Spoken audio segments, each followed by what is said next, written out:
Sabe aquela história de que uma grande vitória pode, na verdade, ser o começo de um problema ainda maior?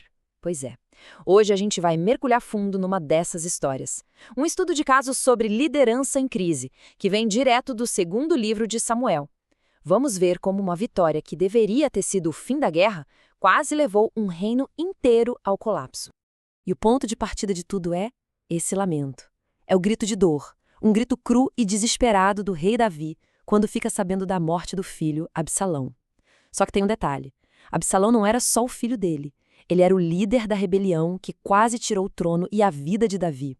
E é aí, nesse lamento, que a gente entende o nó da história toda. O conflito gigantesco entre Davi, o pai, e Davi, o rei. Isso nos leva à grande questão. A dor pessoal do rei é tão, mas tão forte que simplesmente o paralisa. E isso acontece no exato momento em que o reino mais precisa dele de pé, liderando. Fica a pergunta: como é que se consegue reunir uma nação quando a própria pessoa não consegue nem se recompor? Olha, a vitória contra os rebeldes era para ser festa, celebração. Mas a reação de Davi, ela vira o jogo completamente. A dor imensa que ele sente pelo filho, que era um traidor, acaba jogando uma sombra gigantesca sobre a vitória. O que era para ser um dia de glória se transforma, acredite, num dia de vergonha nacional. Vamos tentar imaginar essa cena. Os soldados, os caras que arriscaram a própria pele para salvar o rei, para salvar o reino, eles voltam para a cidade. E em vez de serem recebidos como heróis, com festa, eles entram de fininho, cabeça baixa, como se tivessem fugido da batalha. A tristeza do rei foi tão grande que fez o sacrifício deles parecer inútil, quase como se vencer a guerra tivesse sido um erro. E é nesse caos que surge uma figura-chave, Joabe, o comandante do exército de Davi. Pensa num general pragmático, sem rodeios. Ele olha para aquilo tudo e percebe que a situação chegou num ponto crítico. Alguém precisa intervir. E essa intervenção vai ser brutal. Mas talvez seja a única coisa que pode salvar o reino do próprio rei. O que a gente vê aqui é uma desconexão absurda entre o que Davi está sentindo e o que o exército dele está vivendo. E o Joabe, ele não alivia. Ele joga a verdade na cara de Davi. Você tá amando quem te odeia e odiando quem te ama. Davi tá tão mergulhado na dor de pai que ele não percebe o perigo iminente. Ele tá prestes a perder todo o apoio dos seus homens mais leais. E aí vem o checkmate, o ultimato de Joabe. Ele não usa meias palavras, vai direto ao ponto. Ele diz: se você não sair agora e falar com seus soldados, eu juro que até o fim da noite ninguém vai ficar do seu lado. A pressão é máxima. A inação de Davi nesse momento poderia causar um desastre, talvez até pior do que a própria rebelião que eles acabaram de vencer. E não é que o aviso de Joabe funciona? É como um balde de água fria, um choque de realidade que acorda Davi. E a partir daqui, a história dá uma guinada de 180 graus. Aquele pai de luto, ele sai de cena. E quem entra? O político, o estrategista astuto com o único foco, recuperar o trono e unir o reino de novo. E Davi não perde tempo. Ele age rápido, com uma estratégia de 3 passos muito bem calculada. Primeiro passo, ele manda um recado direto para os líderes da tribo dele, a tribo de Judá. Ele joga com o parentesco, sabe? Pô, vocês são da minha família, por que são os últimos a me chamar de volta? E aí vem a jogada de mestre, a mais ousada de todas. Ele oferece o comando do exército para Amasa. Sim, o Amasa, o general que comandou o exército inimigo, e oferece o cargo no lugar de Joabe. E o resultado? Imediato, avassalador. A jogada política dele dá certo, e como dá. Ele consegue virar o jogo e reconquistar o coração da tribo de Judá. Eles o convidam de volta, todos juntos, como se fossem uma só voz. É uma demonstração impressionante da capacidade de Davi de ler o ambiente e influenciar as pessoas. Mas a volta para Jerusalém não é só uma caminhada.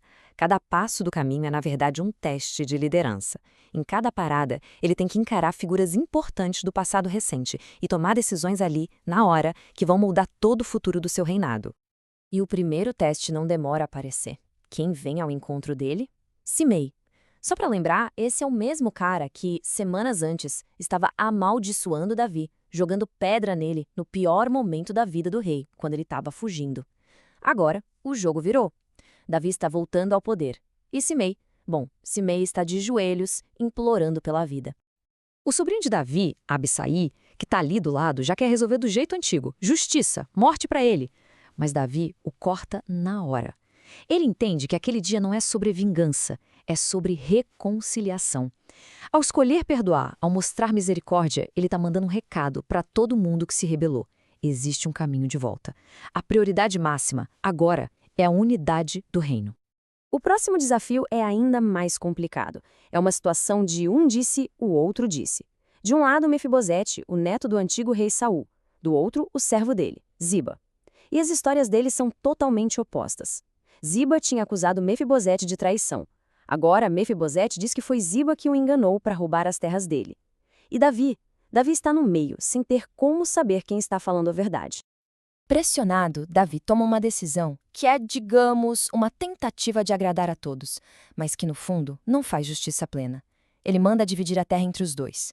Pensa bem, se Mefibosete era inocente, foi injustiçado. Se Ziba estava certo, não foi recompensado como deveria. Essa decisão é um retrato perfeito de como às vezes liderar numa crise é sobre tomar decisões imperfeitas. E a última pessoa que Davi encontra nessa jornada de volta é Barzilai. O texto faz questão de dizer a idade dele, 80 anos. Isso não é à toa. É para mostrar que ele tem sabedoria, experiência, mas acima de tudo, uma lealdade genuína, sem interesse. Foi ele um dos que ajudaram Davi no exílio, sem nunca pedir nada em troca. Davi, em gratidão, oferece a ele um lugar de honra no palácio. Mas Barzilai, com toda a humildade, recusa. Ele diz que já está muito velho para essas coisas, que seria só um peso para o rei.